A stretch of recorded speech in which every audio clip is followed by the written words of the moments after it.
Kell on 10 kuulete Eesti Raadio uudiseid, stuudios on Hillar Nahman. Eesti Ametiühingute Keskliidu juhatuse väljasõidu istungil Jõhvis märkisid ametiühingute esindajad, et Kirde-Eesti suurettevõtete erastamise eel tuleb töötajate õiguste kaitseks kaitsta sotsiaalprogrammi. Nõupidamisel oli kõne all Eesti Energia, Eesti Põlekivi ja Eesti Kiviteri erastamise programm. Ametiühingute Keskliidu, Ida-Virumaa maavalitsuse, Tööinspektsiooni ja Tööhõimeameti esindajad olid seisukohal, et erastatavate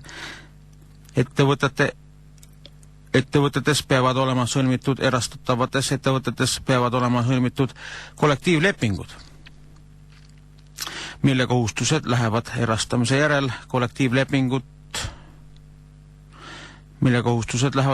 järel uuele omanikule, ütles, ja töötajate sotsiaaltagatiste osas peavad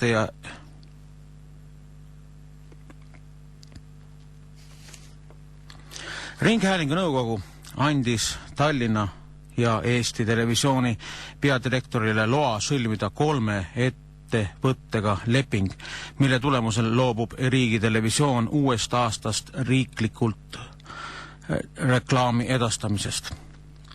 ETV peadirektor Toomas Lepp kirjutab lepingule 3 eratelevisiooni kanaliga alla tõenäoliselt esmaspäeval.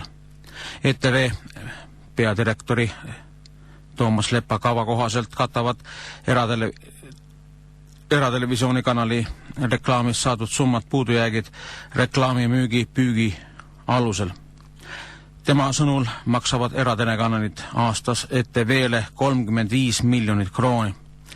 Selline summa tuleb reklaamist, ütles reklaami kohta Lepp varem. Rumma sõnul on tähtsaim reklaam kaotamise suur tulus korrastamine, et avalik-õiguslik televisioon saaks pühenduda programmide tegutsemisele ning kommertssaadete jääks erakanalitele.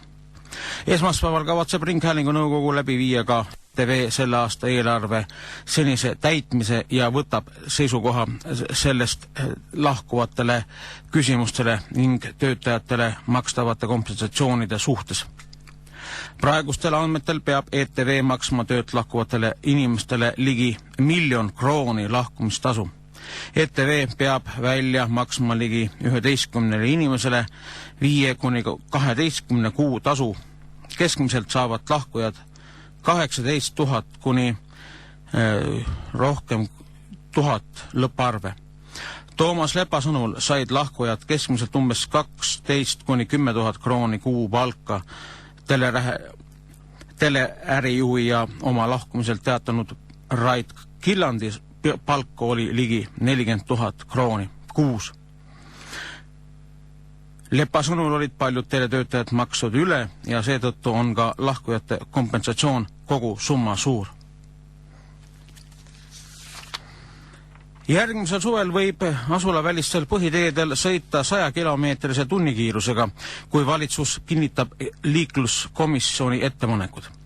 Valitsusliikluskomisjoni ettepanekud on nii, et nad moodustavad töögrupi, mis peab välja töötama ettepanekud valitsuse piirkiiruse. Ja see on kuni 1.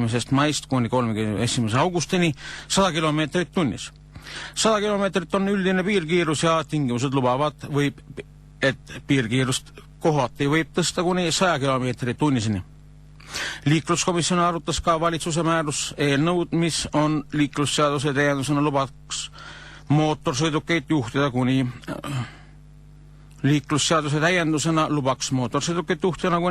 0,5 promillise joobega.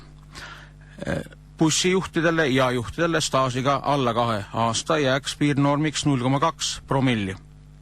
Rumvoldi sõnul arutas liikluskomisjon veel raske veokite liikluse piiramist nädalavahetusel alates järgmise aasta suvest.